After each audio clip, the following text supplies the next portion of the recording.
What kind of advice do you have for people who are at risk of flooding? What can they do to protect their homes? Well, first of all, and most importantly, sign up for a free Environment Agency flood warning. It's a no-brainer not to do it because it gives you time to move your stuff to a safe place.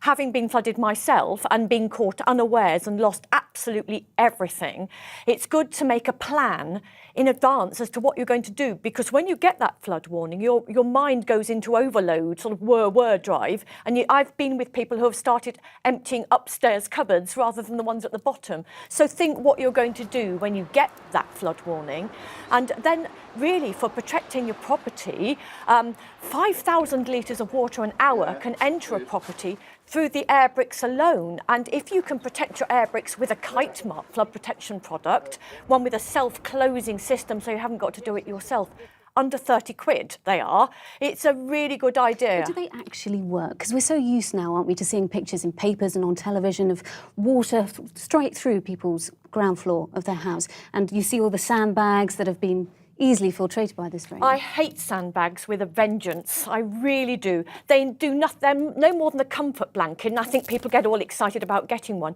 They filter the water, but they don't do anything else. But aren't all these measures, they're quite costly, aren't they? Not necessarily. I mean, it really depends on the cost of a true flood is about £30,000, and the average person's out of their home for 9 months.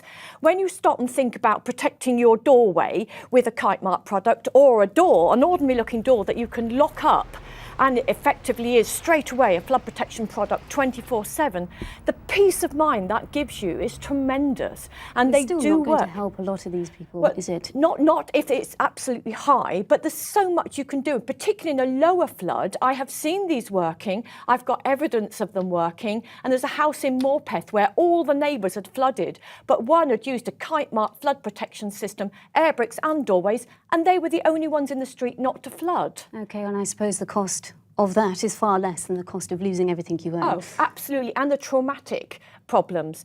Whilst I've got you, I've just written a flood recovery guide, and it's a practical free download, blow by blow, on what people can do to cope with the aftermath of flooding, and it's on knowyourfloodthis.co.uk.